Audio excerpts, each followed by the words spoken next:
राजकुमारी चंद्रकला का खौफ इतना बढ़ गया था कि जब भी वह अपनी सवारी लेकर निकलती, लोग अपने घरों में दुबक जाते और खिड़कियां दरवाजे बंद कर लेते। वह कभी नौजवान पुरुष को देखना पसंद नहीं करती थी। एक दिन चंद्रकला ने अपने सिपाहियों की कुछ टुकड़ी ली और शिकार पर जाने का मन बनाया। चलते चलते वह एक घने जंगल में जा पहुंची। पूरा दिन जंगल में घूमने के बाद भी उसे कोई शिकार नहीं मिला। जैसे जैसे दिन ढल रहा था, उसका गुस्सा और अधिक बढ़ता जा रहा था। एक सिपाही ने चंद्रकला से कहा, यदि आपकी आज्ञा हो तो अब हमें घर चलना चाहिए। परंतु चंद्रकला के पास कोई दूसरा रास्ता भी तो नहीं था। फिर वे खाली हाथ ही जंगल से घर लौटने लगे कि तभी एक गडरिया युवक अपनी 100 भेड़ों के साथ उसी रास्ते से गुजर रहा था। पूरे रास्ते में भेड़ें देखकर एक सिपाही ने गडरिया से कहा, तू अपनी भेड़ों को रास्ते से हटा। घबराए हुए गडरिया ने हाथ जोड़कर कहा, महाराज, यदि दूसरा रास्ता होता तो मैं अपनी भेड़ों को शीघ्र ही हटा लेता, परंतु एक ही रास्ता होने के कारण मैं अपनी भेड़ों को नहीं हटा सकता। यह बात जब चंद्रकला के कानों तक पहुंची तो उसे बहुत गुस्सा आया और उसने गडरिया को बंदी बनाने का आदेश दे दिया और कहा, इसे बंदी बना लो और ले जाकर कारागार में डाल दो और इसे ऐसी जगह रखो जहां यह सही से खड़ा भी ना हो पाए। इस पर सिपाहियों ने युवक को बंदी बना लिया और ले जाकर कारागार में डाल दिया। जब यह बात गडरिया की उस बूढ़ी माँ को पता चली, जिसके बुढ़ापे का सहारा मात्र उसका एक बेटा था, कि उसे भी बंदी बना दिया गया है, वह फूट फूट कर रोने लगी। उसे रोता देख गाँव की भीड़ इकट्ठी होने लगी,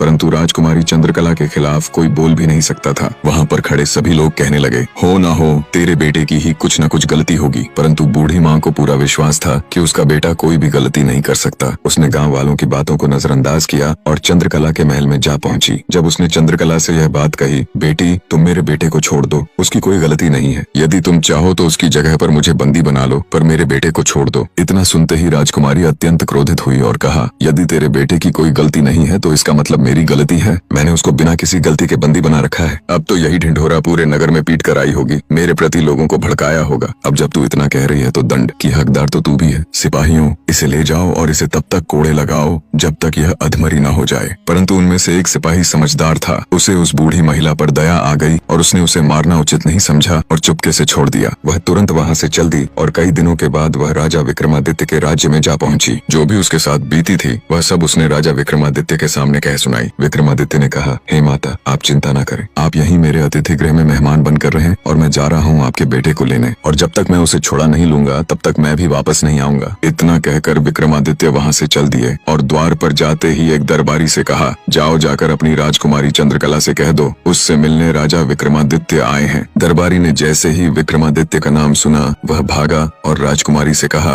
द्वार पर एक व्यक्ति आया है, वह अपने आप को राजा विक्रमादित्य बता रहा है और वह आपसे मिलना चाहता है। राजकुमारी ने कहा, भला राजा विक्रमादित्य को मुझसे क्या काम पड़ गया? ठीक है, तुम जाओ और उन्हें शीघ्र ही यहाँ लेकर आओ। दरबारी ने आकर विक्रमादित्य से कहा, महाराज, आप जा सकते हैं। जैसे ही राजा विक्रमादित्य महलों के अंदर गए, उन्होंने देखा बहुत सारे लोगों की चीखने चिल्लाने की आवाज आ रही है। वह एकदम स्तब्ध रह गए। थोड़ा आगे जाकर उन्होंने देखा हजारों की संख्या में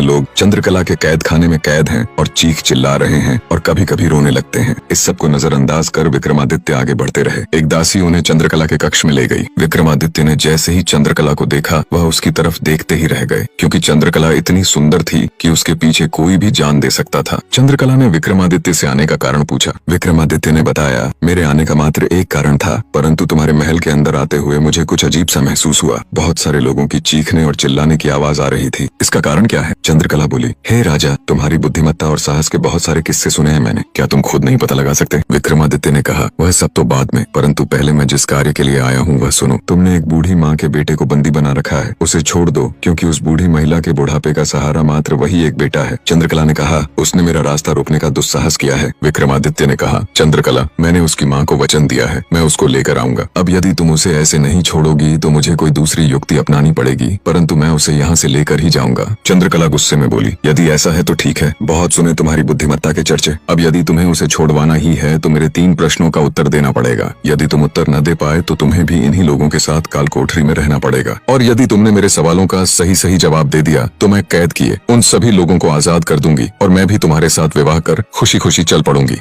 विक्रमादित्य ने मुस्कुराते हुए कहा, तो ठीक है, बताओ क्या है वे तुम्हारे 3